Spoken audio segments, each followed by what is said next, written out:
Molecule जो exist नहीं करता, बॉन्ड ऑर्डर फाइंड करें, अपने आप पता चल जाएगा। क्या इतना हम सबको पता है कि O2 का बॉन्ड ऑर्डर 2 आता है? हमने अभी थोड़ी देर पहले डिस्कस भी किया है। हेलो डियर स्टूडेंट्स, आइए PYQ का एक रिवीजन किया जाए केमिकल बॉन्डिंग के लिए। This is Bharat Bhushan Sonkiya, senior inorganic chemistry faculty, motion. So पहला question, NEET 2019, which of the following diatomic molecular species has only pi bonds according to molecular orbital theory? अब molecular orbital theory में हमने दो energy के order discuss किए हैं। क्या है वो दो एनर्जी के ऑर्डर? एक, जब टोटल नंबर ऑफ इलेक्ट्रॉन 14 से कम हो या उसके इक्वल हो। दूसरा, जब टोटल नंबर ऑफ इलेक्ट्रॉन 14 से ज़्यादा हो। ऐसे में सपोज हमें C2 डिस्कस करना है, तो C2 के पास हमें सबसे पहले क्या देखना चाहिए? टोटल नंबर ऑफ इलेक्ट्रॉन्स जो कितने आएंगे? कार्बन का एटॉमिक नंबर 6, 12 आएंगे। क्या आएगा इसका order? Sigma 1s2, sigma anti bonding 1s2, sigma 2s, sigma anti bonding 2s। अब आपको याद होगा कि जब टोटल नंबर ऑफ इलेक्ट्रॉन 14 के इक्वल या उससे कम हो तो सिग्मा 2pz, पाई 2px, पाई 2py के बाद में आता है। ऑलरेडी 8 इलेक्ट्रॉन हम क्या कर चुके हैं? फिल कर चुके हैं। 4 और भरने। किसका सीक्वेंस में नंबर आता है? पाई 2px का और पाई 2py का। तो 2 इलेक्ट्रॉन यहां पर आने वाले हैं, 2 इलेक्ट्रॉन यहां पर आने वाले हैं। ये टोटल काउंटिंग है। अच्छा, बॉन्ड ऑर्डर कैसे आता है? BMO minus ABMO divided by 2। BMO में देखें कितने इलेक्ट्रॉन हैं? 2, 4, 6, 8। ABMO कितने इलेक्ट्रॉन हैं? दिखाई दे रहे हैं 4, डिवाइडेड बाय 2, यानी बॉन्ड ऑर्डर 2 है। बॉन्ड ऑर्डर 2 क्या इंडिकेट कर रहा है? ये इंडिकेट कर रहा है कि 2 कार्बन के बीच में डबल बॉन्ड है। ये लगा दिया 2 कार्बन के बीच में डबल बॉन्ड। अभी ये भी डिसाइड करना है ये सिग्मा बॉन्ड है या फिर पाई बॉन्ड है। तो आप गौर से देखिए, BMO बॉन्ड बनाएंगे और ABMO उस बॉन्ड को क्या करेंगे? डिस्ट्रॉय करेंगे। सोचे, सिग्मा 2s ने, सिग्मा 1s ने एक बॉन्ड बनाया, ये 2 इलेक्ट्रॉन ने मिलकर, एंटी बॉन्डिंग 1s ने उसे ब्रेक कर दिया। सिग्मा 2s ने बॉन्ड बनाया और सिग्मा एंटी बॉन्डिंग 2s ने ब्रेक कर दिया। हाँ, बचे हुए जो 2 बॉन्ड हैं, पाई 2px, पाई 2py बना रहे हैं। तो भाई ये 2 बॉन्ड हैं, बॉन्ड ऑर्डर 2 है, और ये दोनों के दोनों बॉन्ड कौन बना रहा है? पाई 2px और पाई 2py। यानी दोनों के दोनों बॉन्ड का नेचर क्या होगा? ये नेचर होगा पाई। चलिए Be2, O2 और N2 को भी डिस्कस किया जाए। जब आप बात करेंगे Be2 की, तो Be2 के लिए टोटल नंबर ऑफ इलेक्ट्रॉन कितने आएंगे? 8 आएंगे। टोटल नंबर ऑफ इलेक्ट्रॉन 8 है, तो एनर्जी का सीक्वेंस क्या है? Sigma 1s2, anti bonding 1s2, sigma 2s2, sigma anti bonding 2s2।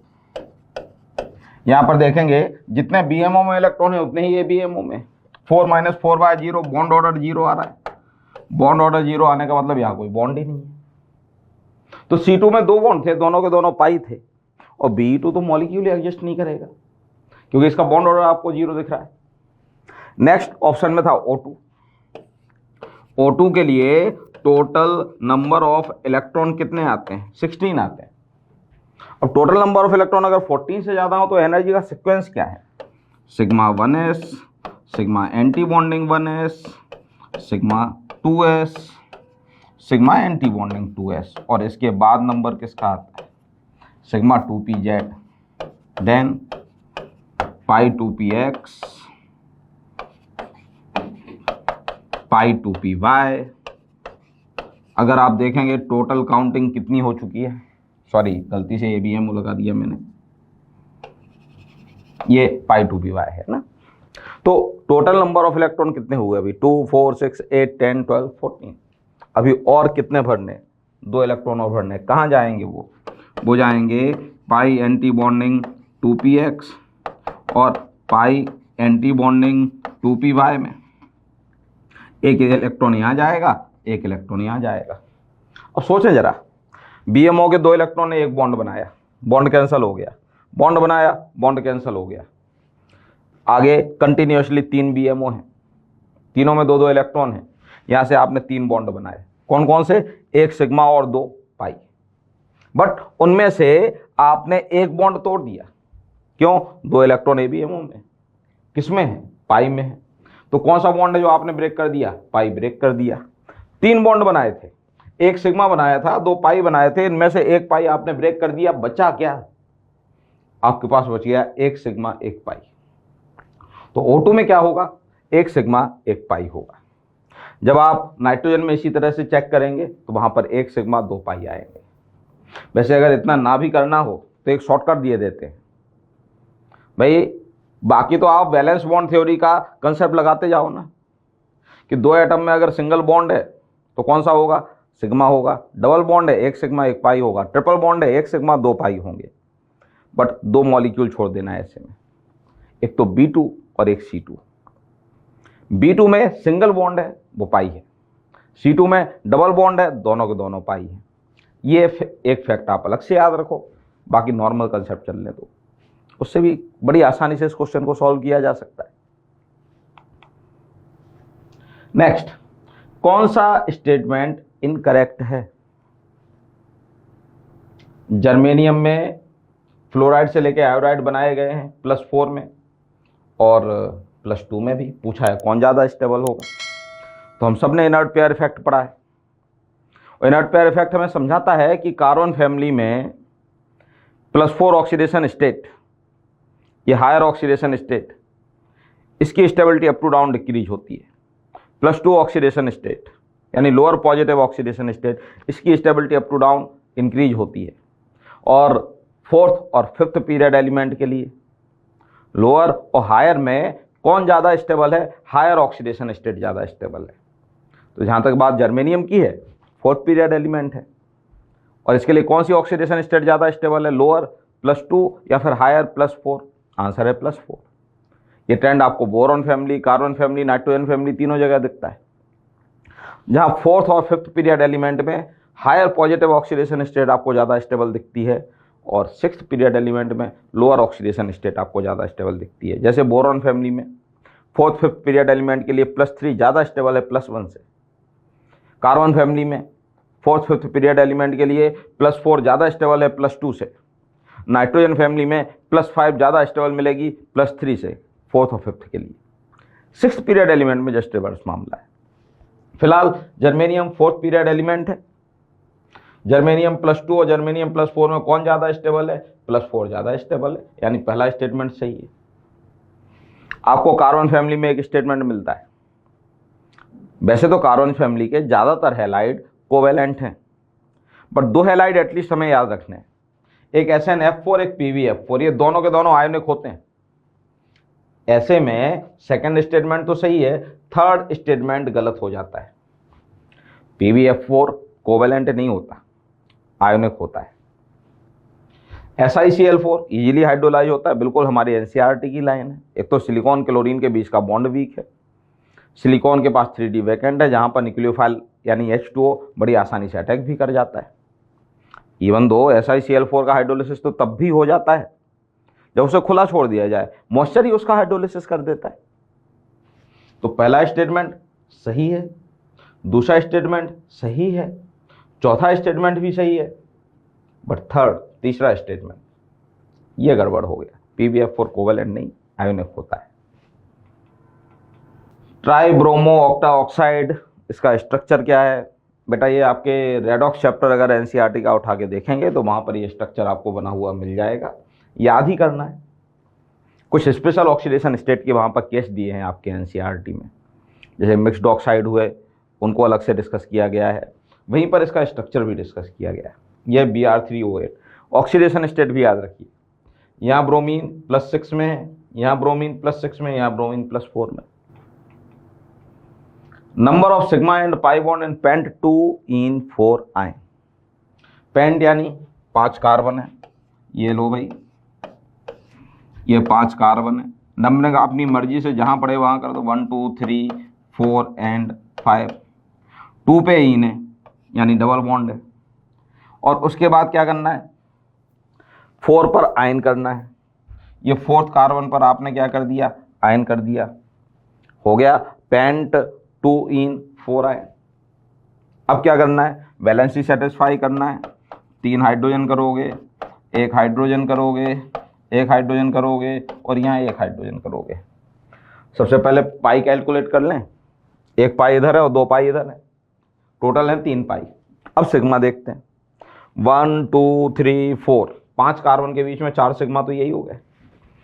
3 sigma ये दिखाई दे रहे हैं 7, एक इधर होगा कार्बन हाइड्रोजन बॉन्ड के बीच में 8, एक CH बॉन्ड ये 9 और एक इधर भी है 10।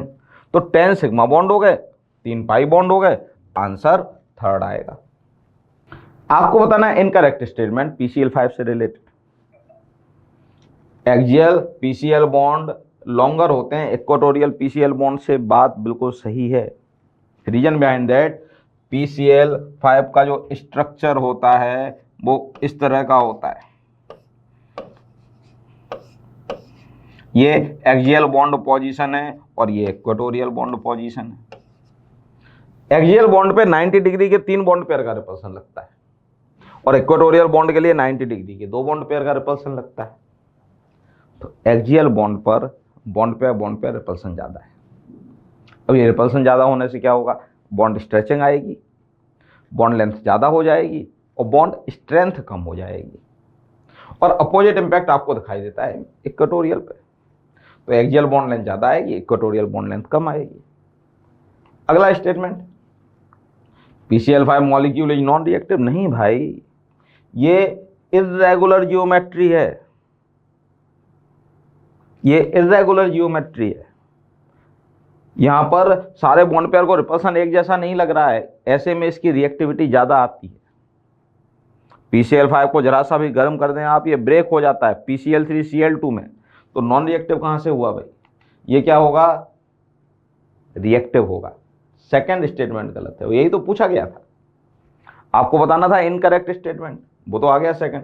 बचे हुए 2 ऑप्शन भी देखे जाए। 3 इक्वेटोरियल PCl बॉन्ड एंगल 120 के हैं, बिल्कुल ये स्ट्रक्चर हम देख सकते हैं। ये इक्वेटोरियल के तीनों बॉन्ड एंगल 120 के होते हैं। नेक्स्ट, 2 एक्सियल PCl बॉन्ड 180 का एंगल बना रहे, इन 2 के बीच का एंगल 180 का है, ये बात भी सही है। ऐसे में उसका आंसर क्या आएगा, सेकंड। PCl5 रिएक्टिव होता है बेटा, नॉन रिएक्टिव नहीं होता। Magnet and paramagnet ions are tetrahedral due to. वैसे तो ये बोलना कि टेट्राहेड्रल पाई बॉन्डिंग की वजह से, ये स्टेटमेंट अपने आप में गड़बड़ है। आप समझें इस बात को, valence shell electron pair repulsion theory के टाइम पे जब आप स्टेरिक नंबर निकालते हो तो लॉन पेयर प्लस सिग्मा से निकालते हो, पाई तो उसमें लेते भी नहीं कैलकुलेशन के लिए, स्टेरिक नंबर। वहीं से हमें समझ में आता है कि मॉलिक्यूल के शेप को डिसाइड करने में प्राइमरी रोल किसका होता है, सिग्मा बॉन्ड का, पाई बॉन्ड का रोल नहीं होता, बट हमारी मजबूरी है। अब क्वेश्चन में ऐसे दे दिया कि मैग्नेट पर मैग्नेट का टेट्राहेड्रल स्ट्रक्चर किसकी वजह से, तो रीजन पे ना जाएं, हम बस ये देखें कि उसमें पाई बॉन्ड का नेचर क्या है, क्योंकि ऑप्शन भी इसी तरह से दिए। अब एक शॉर्टकट था जो मैंने आपको बताया था कि अगर कोई मॉलिक्यूल के लिए स्टेरिक नंबर 4 आ रहा हो ना, तो गारंटी है कि वहां पर जितने भी पाई बॉन्ड होंगे वो पी पाई डी पाई होंगे। ऐसे में चाहे वो मैग्नेट हो या वो परमैग्नेट हो, इसके जितने भी पाई बॉन्ड आएंगे टेट्राहेड्रल शेप में, वो सारे पी पाई डी पाई आएंगे। अब ऑक्सीजन के पास तो डी है भी नहीं, ऑक्सीजन के पास डी नहीं है, हाँ मैग्नीज के पास जरूर है डी। ऐसे में अगर बैठे बैठे आप तुक्का भी लगाओगे, जैसे ही आपको ये पता लगा टेट्राहेड्रल शेप है, आपने बोल दिया सारे पाई बॉन्ड पी पाई डी पाई है। पी किसका, पी ऑक्सीजन का लेना पड़ेगा। डी किसका, डी मैग्नीज का लेना पड़ेगा। ऑक्सीजन के पास डी है भी नहीं, कॉमन सेंस वाली बात है। वैसे ये एक डायरेक्ट लाइन है जो आपके D and F block element में एनसीईआरटी में लिखी हुई है कि मैग्नेट पर मैग्नेट के जो पाई बॉन्ड है वो पी पाई डी पाई है। चलिए नेक्स्ट क्वेश्चन देखा जाए। हमें बताना है थर्मल स्टेबिलिटी का ऑर्डर। अरे भाई, ग्रुप में अप टू डाउन जाने पर एक्सटेंट ऑफ ओवरलैपिंग कम होता जाता है, और जितना आप एक्सटेंट ऑफ ओवरलैपिंग को कम करोगे बॉन्ड तोड़ना उतना आसान हो जाएगा और थर्मल स्टेबिलिटी उतनी ही कम हो जाएगी। यानी ग्रुप में अप टू डाउन जाने पर हाइड्राइड के लिए थर्मल स्टेबिलिटी डिक्रीज होती है, बॉन्ड जल्दी टूटते हैं। और यही वजह है कि हाइड्राइड में अप टू डाउन जाने पर आपको रिड्यूसिंग पावर भी इंक्रीज होती हुई दिखाई देती है, क्योंकि जितने जल्दी बॉन्ड टूटता है उतने जल्दी हाइड्रोजन मिलता है। इवन तो एनसीईआरटी ने एसिडिक रीजन का लॉजिक भी यही दिया है कि अप टू डाउन जाने पर बॉन्ड वीक होता जा रहा है, जल्दी टूट रहा है, तो रिड्यूसिंग पावर इंक्रीज होता है, उस वजह से एसिडिक स्ट्रेंथ उस वजह से इंक्रीज होती है। फिलहाल हमसे क्या पूछा गया, thermal stability up to down, oxygen से लेके पोलोनियम तक थर्मल स्टेबिलिटी डिक्रीज होगी। क्यों? क्योंकि एक्सटेंट ऑफ ओवरलैपिंग डिक्रीज होगी। आंसर आएगा फर्स्ट। चलिए नेक्स्ट क्वेश्चन देखा जाए। कौन सी स्पीशीज स्टेबल नहीं है, ये हमें याद ही रखना है बेटा। SiF6 डाई नेगेटिव, ये तो बन जाता है, सिलिकॉन के पास वैकेंट 3D है, F- से लोन पेयर एक्सेप्ट करके रखा जा सकता है, बट SiCl6 डाई नेगेटिव नहीं बन पाता। और क्यों नहीं बन पाता? स्टेरिक इफेक्ट की वजह से। Due to steric effect SiCl6 di negative do not exist. अब आप बोलोगे सर SiCl6 नहीं बन रहा, कोई बात नहीं, आप जर्मेनियम के साथ क्यों बना रहे हो? बेटा जर्मेनियम का साइज सिलिकॉन से बड़ा है, तो वहां तक जाते जाते 6Cl को रखने के लिए जगह आ जाती। फिलहाल हमारा आंसर क्या है? Second, SiCl6 di negative do not exist. Reason? Due to steric effect. Next, कुछ मॉलिक्यूल दिए गए हैं, उनके हमें शेप बताने हैं। मेरे हिसाब से इसमें कोई ज़्यादा दिक्कत वाली बात नहीं है ना। हम जानते हैं कि HCF4 में जिनॉन के आउटर मोस्ट ऑर्बिट में 8 इलेक्ट्रॉन थे, 4 फ्लोरीन के साथ निकल दिए। ये 2 लोन पेयर 4 सिग्मा बॉन्ड का केस है। और जब 2 लोन पेयर हो, 4 सिग्मा बॉन्ड हो, तो मॉलिक्यूल का शेप कैसा होता है? Square planar. तो ए तो मैच करेगा किससे? सेकंड से। HCF6 थोड़ा सा अलग भागता है, ये valence shell electron pair repulsion theory का एक्सेप्शन मान सकते हैं, क्योंकि valence shell electron pair repulsion theory तो ये कहती है कि 1 लोन पेयर हो और 6 सिग्मा बॉन्ड हो। तो क्या होना चाहिए? शेप पेंटागोनल पिरामिडल बनना चाहिए, नहीं बनता। ये डिस्टॉर्टेड ऑक्टाहेड्रल है, जिसे कैप्ड ऑक्टाहेड्रल भी कहा जाता है। ये फैक्ट है जो हमें याद होना चाहिए। HCF6 होता है डिस्टॉर्टेड ऑक्टाहेड्रल। ये 1 लोन पेयर 5 सिग्मा बॉन्ड का केस है, और 1 लोन पेयर 5 सिग्मा बॉन्ड में जो शेप क्रिएट होता है वो स्क्वायर पिरामिडल क्रिएट होता है। तो स्क्वायर पिरामिडल आएगा XCOF4।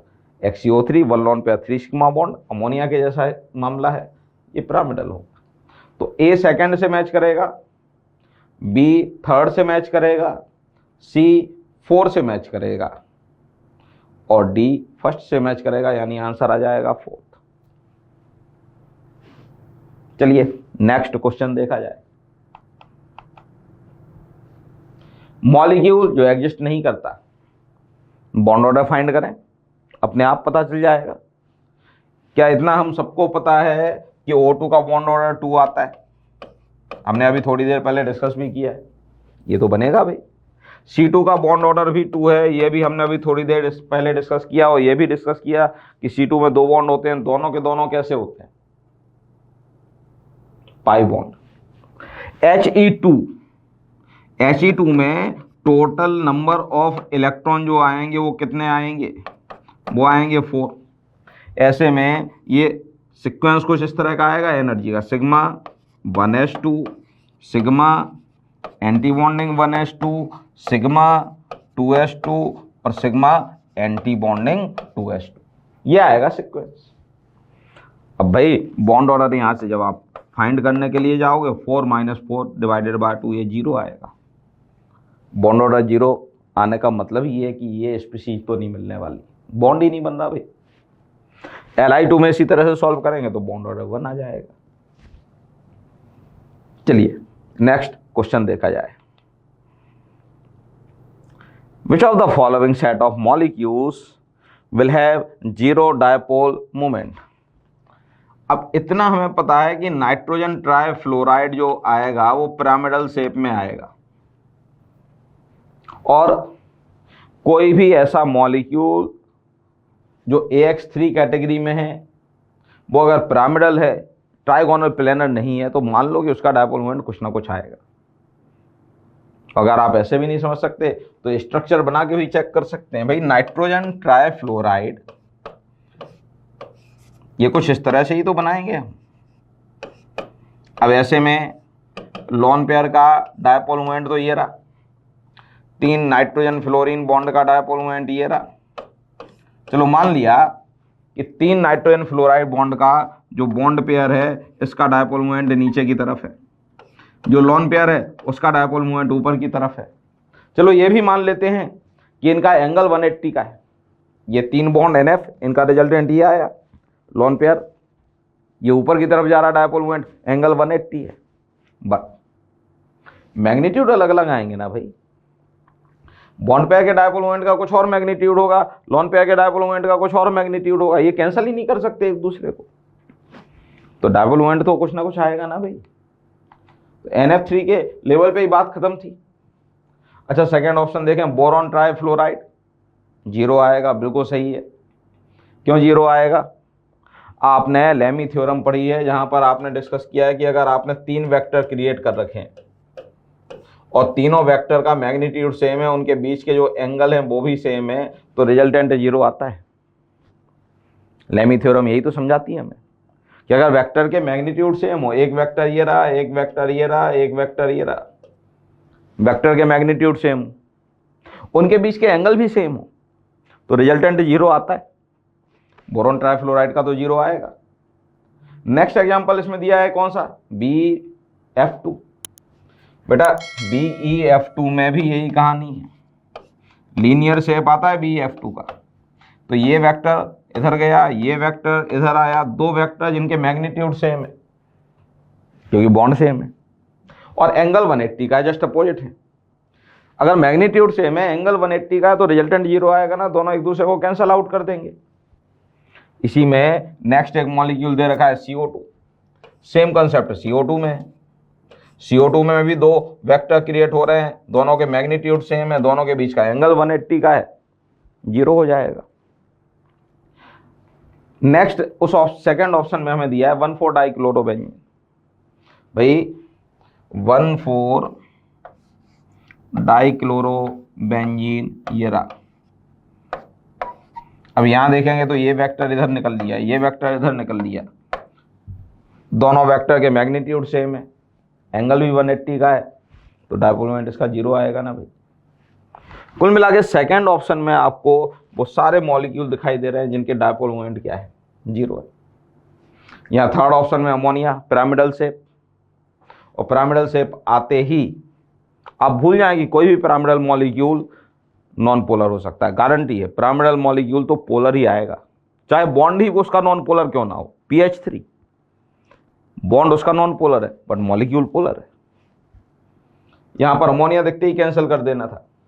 यहां पर HF, ऑब्वियसली बात है, इतना हम सबको पता है कि HF में अच्छा खासा इलेक्ट्रोनेगेटिविटी डिफरेंस है, उस बॉन्ड का अपना एक डायपोल मोमेंट रहेगा।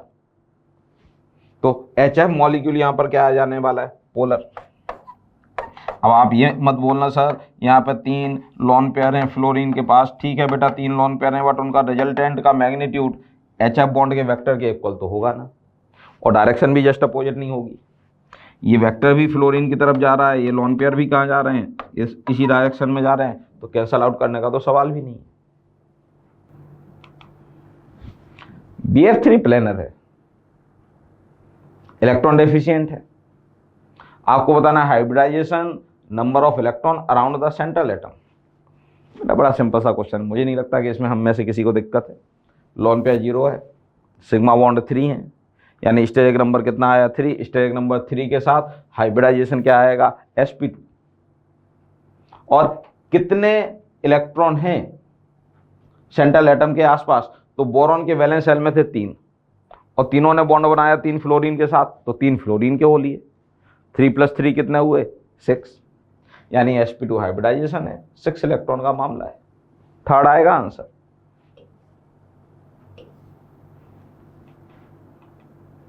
एक बार वापस से कुछ मॉलिक्यूल हमें दे रखे हैं, उनके शेप बताने हैं। PCl5 अभी थोड़ी देर पहले ही हमने बनाया था, कैसा होता है ये, ट्रायगोनल बाय पिरामिडल। बेटा इसका ये बाय पिरामिडल यहाँ लिखा हुआ है, ये यहाँ होना चाहिए था, वो मिसप्रिंट है थोड़ा सा। तो PCl5 का शेप क्या होता है, ट्राइगोनल बाइपिरामिडल। SF6 ये 0 लोन पेयर 6 सिग्मा बॉन्ड का केस है, और valence shell electron pair repulsion theory हमें समझाती है कि 0 लोन पेयर 6 सिग्मा बॉन्ड में ये शेप किस तरह का आता है, ऑक्टाहेड्रल आता है। ये BrF5 1 lone pair 5 sigma bond का केस है, और 1 लोन पेयर 5 सिग्मा बॉन्ड में जो शेप क्रिएट होता है वो होता है स्क्वायर पिरामिडल। तो ये कैसा आएगा, स्क्वायर पिरामिडल आएगा। बोरॉन ट्राइफ्लोराइड ट्राइगोनल प्लेनर, ये तो कई बार सॉल्व किया हुआ है। यानी A मैच कर रहा है 4 से, B मैच कर रहा है 3rd से, C मैच कर रहा है 1st से, और D मैच कर रहा है 2nd से। आंसर आएगा 2nd। चलिए नेक्स्ट क्वेश्चन देखा जाए। Structure of beryllium chloride in solid state and vapour phase is. बेटा सॉलिड स्टेट में बेरिलियम पॉलीमेरिक फॉर्म में होता है, जहां पर ढेर सारे बेरिलियम एक दूसरे से कनेक्ट होते जाते हैं कुछ इस तरह से, और ये इनफाइनाइट तक चेन कंटिन्यू चलती है। तो ये कैसा है, चेन आइसोमर है। कहां पर, सॉलिड स्टेट में। वेपर फेज में आते आते ये डाइमर बना जाता है। डाइमर कुछ इस तरह का होता है।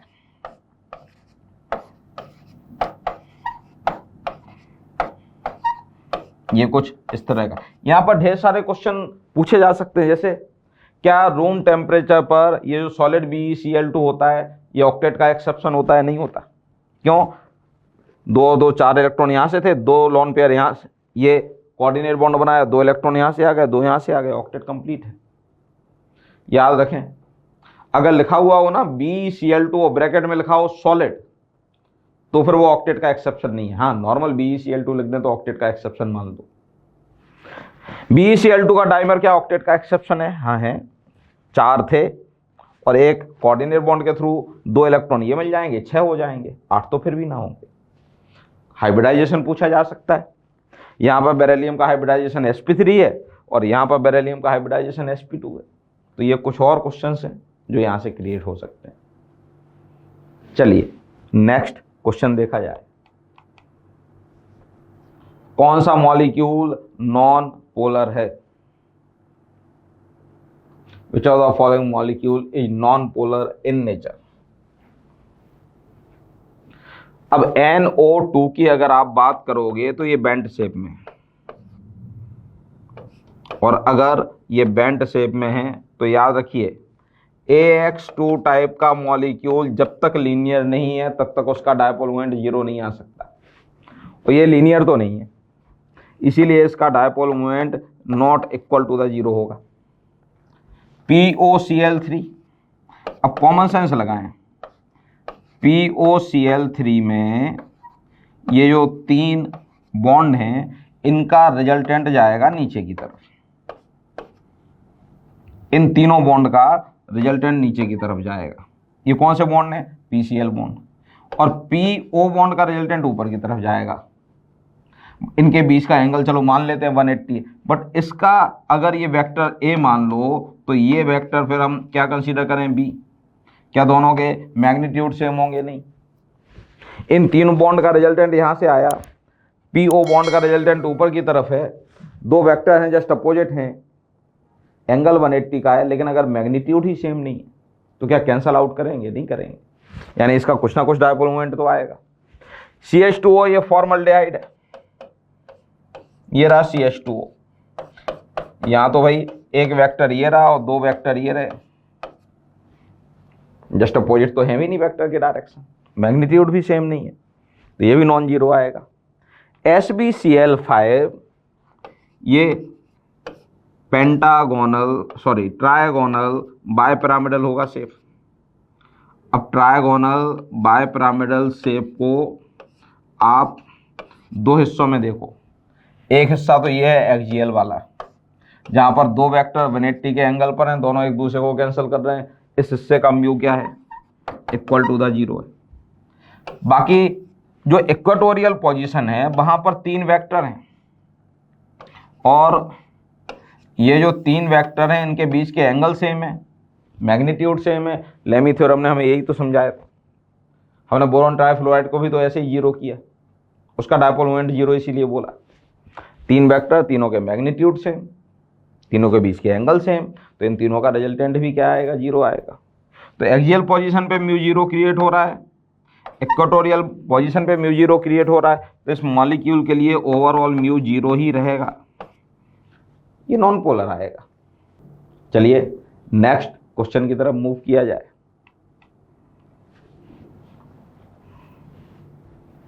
एक सिंपल सा क्वेश्चन, कहां पर हमें लोन पेयर रिपल्सन मैक्सिमम मिलेगा? बेटा IF5 के पास लोन पेयर 1 है, SF4 के पास लोन पेयर 1 है, ClF3 के पास लोन पेयर 2 हैं, और XCF2 में लोन पेयर 3 हैं सेंट्रल एटम पर। अब बेटा 3 लोन पेयर लेके घूमोगे तो लोन पेयर रिपल्सन भी मैक्सिमम आ ही जाएगा, कॉमन सेंस यही कहता है। तो बैठे बैठे अगर तुक्का भी लगाएंगे तो XCF2 ही आएगा। यहाँ लोन पेयर रिपल्सन है नहीं, यहाँ लोन पेयर रिपल्सन है नहीं। ClF3 का अगर आप स्ट्रक्चर बनाओगे तो ClF3 के स्ट्रक्चर में 2 लोन पेयर हैं, तो 120 के एंगल पे केवल एक ही लोन पेयर रिपल्सन है। XCF2 का आप स्ट्रक्चर बनाओगे, ये उसका स्ट्रक्चर आएगा जहाँ पर 3 लोन पेयर हैं, इनके आपस में रिपल्सन एक से तो ज़्यादा ही, ज़्यादा आएगा lone pair repulsion. Next, which amongst the following is incorrect statement? कौन सा इनकरेक्ट स्टेटमेंट है? C2 मॉलिक्यूल में 4 इलेक्ट्रॉन है, 2 डिजेनरेट पाई ऑर्बिटल्स में। बेटा थोड़ी देर पहले ही हमने डिस्कस किया है बेटा C2 मॉलिक्यूल। क्या हमने देखा कि C2 मॉलिक्यूल में लास्ट के 4 इलेक्ट्रॉन कहाँ थे? पाई 2px और पाई 2py में। इसीलिए तो हमने दोनों के दोनों बॉन्ड को पाई बॉन्ड बोल दिया था, और ये इक्वल का साइन था इनके बीच में। इक्वल का मतलब ये डिजेनरेट है, क्योंकि डिजेनरेट का मतलब ही ये है on the same energy level. बताओ जरा कौन कौन सेम एनर्जी लेवल पर है? तो पाई 2px pi 2py same energy level पर है। पाई anti bonding 2px pi anti bonding 2py भी सेम एनर्जी लेवल पर होते हैं एक दूसरे के लिए, क्योंकि उनके बीच में इक्वल साइन होता है। फिलहाल क्या C2 मॉलिक्यूल में 4 इलेक्ट्रॉन इसके 2 डिजेनरेट पाई मॉलिक्यूलर ऑर्बिटल में है? हाँ बिल्कुल है। ये स्टेटमेंट तो करेक्ट है, हमें इनकरेक्ट बताना है भाई। H2+ एक ही इलेक्ट्रॉन है, ये भी सही है भाई। H2 2 हाइड्रोजन को मिला के टोटल इलेक्ट्रॉन हुए 2, प्लस लगाने का मतलब 1 निकल दिया, तो एक ही बचा। O2+ डायमैग्नेटिक होता है। बेटा O2+ के पास टोटल नंबर ऑफ इलेक्ट्रॉन कितना आ रहा है? 15। और बेटा कहीं भी टोटल नंबर ऑफ इलेक्ट्रॉन अगर ऑड है, क्या है? ऑड है, गारंटी है वो स्पीशीज पैरामैग्नेटिक होगी। याद रखें बेटा, टोटल नंबर ऑफ इलेक्ट्रॉन कहीं भी ऑड आ जाए वो स्पीशीज पैरामैग्नेटिक होगी। टोटल नंबर ऑफ इलेक्ट्रॉन अगर इवन है तो इवन में वो डायमैग्नेटिक होती है। कौन से केस छोड़ के? 3 केस छोड़ के। एक B2 जहां टोटल नंबर ऑफ इलेक्ट्रॉन 10 है, एक O2 जहां टोटल नंबर ऑफ इलेक्ट्रॉन 16 है, और एक H2 जहां टोटल नंबर ऑफ इलेक्ट्रॉन 32 है।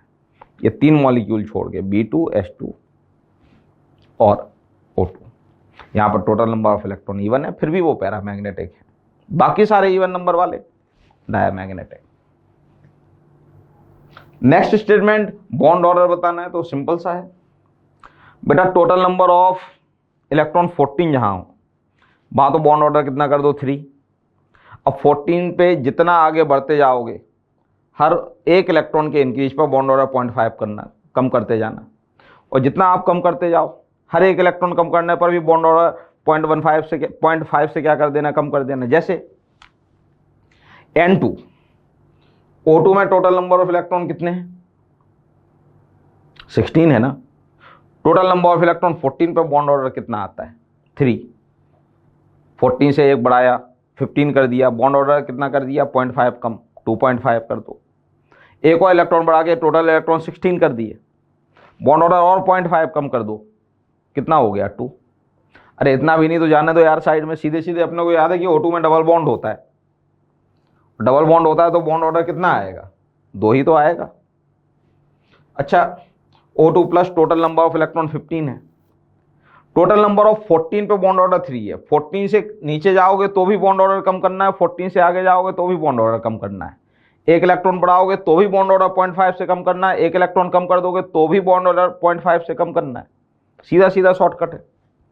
टोटल नंबर ऑफ इलेक्ट्रॉन 15 है O2 के लिए, टोटल नंबर ऑफ इलेक्ट्रॉन 14 के लिए बॉन्ड ऑर्डर 3 है, तो 14 से एक बढ़ाया इलेक्ट्रॉन 15 कर दिए, बॉन्ड ऑर्डर 0.5 कम करो, कितना हुआ 3 से 0.5 कम करके 2.5, O2 प्लस 2.5 आएगा। O2 minus total number of electron कितने हैं 17, 14 पे बॉन्ड ऑर्डर 3 है, 15 पे 2.5 हुआ, 16 पे 2 होगा, 17 पे कितना हो जाएगा 1.5, 0.5 कम करते जाओ, ये 1.5 है। O2 die negative, O2 die negative total electron कितने हैं 18 है, 14 पर बॉन्ड ऑर्डर 3 है, 15 पे कितना हो गया 2.5, 16 पे कितना हो गया 2, 17 पे कितना हो गया 1.5, 18 पे कितना हो गया 1। तो ये तो बिल्कुल सही आ रहा है, शॉर्टकट यूज कर सकते हैं, उसमें कोई बुराई नहीं। कौन सा स्टेटमेंट डाई बोरेन के लिए करेक्ट है? वैसे तो अब ये बोरॉन फैमिली हटा दिया है, एनटीए ने जो नया सिलेबस अपडेट किया है, फिर भी मुझे लगता है इतना हम सबको याद होता है कि बोरॉन में ये सेंटर में 2 बनाना बॉन्ड बनते हैं, जहाँ पर मान लो एक इलेक्ट्रॉन ये बोरॉन का है, एक ये हाइड्रोजन का है, इनको मिला के एक बनाना बॉन्ड ये मिलता है। ठीक इसी तरह इस बोरॉन का एक इलेक्ट्रॉन ले लो, इस हाइड्रोजन का एक इलेक्ट्रॉन ले लो, तो ये एक बॉन्ड यहाँ बनता है बनाना बॉन्ड। इसे हम बोलते हैं 3 सेंटर 2 इलेक्ट्रॉन बॉन्ड। सेंटर 3 है और इलेक्ट्रॉन 2 है, इस बॉन्ड को बोलते हैं 3 सेंटर 2 इलेक्ट्रॉन बॉन्ड। बचे हुए 2 बॉन्ड नॉर्मल होते हैं जैसे आज तक बनाते आए, ये एक आगे की तरफ यूँ निकल रहा है और ये एक पीछे की तरफ जा रहा है। यहाँ पर भी 2 बॉन्ड इसी तरह से आते हैं। अब कई बार ये स्ट्रक्चर थोड़ा सा आदत नहीं होती इस तरह से देखने की, तो आप 2D में भी बना सकते हो। इसको इस तरह से बना लो भाई, ये बोरॉन, ये बोरॉन, ये हाइड्रोजन, ये हाइड्रोजन, तो यहाँ से लेके यहाँ तक, यहाँ से लेके यहाँ तक। ये कौन सा बॉन्ड है 3 सेंटर 2 इलेक्ट्रॉन बॉन्ड। और ये नॉर्मल बॉन्ड, नॉर्मल बॉन्ड को हम बोलते हैं 2 सेंटर 2 इलेक्ट्रॉन बॉन्ड। क्यों भाई, क्यों 2 सेंटर 2 इलेक्ट्रॉन बॉन्ड बोलते हैं? भाई सेंटर 2 हैं, एक बॉन्ड बनाने में जनरली कितने इलेक्ट्रॉन आप यूज करते हो? 2 इलेक्ट्रॉन आप यूज करते हो। तो किनारे वाले जो 4 बॉन्ड हैं, ये चारों के चारों बॉन्ड कैसे हैं? 2 सेंटर 2 इलेक्ट्रॉन बॉन्ड। ये सेंटर में जो है वो है 3 centre 2 electron bond. 3 centre 2 electron bond कितने हैं 2, और 2C 2E bond 2 centre 2 electron bond ये कितने हैं? ये 4 हैं। इसके अलावा हाइब्रिडाइजेशन sp3 sp3, और sp3 हाइब्रिडाइजेशन में अगर लॉन पेयर ना हो तो जो टेट्राहेड्रल शेप क्रिएट होता है वो तो नॉन प्लेनर होता है, नॉन प्लेनर है। क्यों? ये स्ट्रक्चर ऐसा है बेटा, एक बोरॉन इधर है 2 हाइड्रोजन इयो हैं, एक बोरॉन इधर है 2 हाइड्रोजन इयो हैं, फिर एक हाइड्रोजन ऊपर है एक हाइड्रोजन नीचे है। अगर आप देखोगे तो ये पूरे प्लेन, इसमें ये चारों हाइड्रोजन है, 2 इधर वाले 2 इधर, ये 2 बोरॉन है, ये भी इसी प्लेन में है। यानी 4 हाइड्रोजन और 2 बोरॉन तो सेम प्लेन में आते हैं, एक ऊपर एक नीचे, ये जो 2 हाइड्रोजन है ये प्लेन में नहीं है। अब जरा स्टेटमेंट पढ़े जाएं।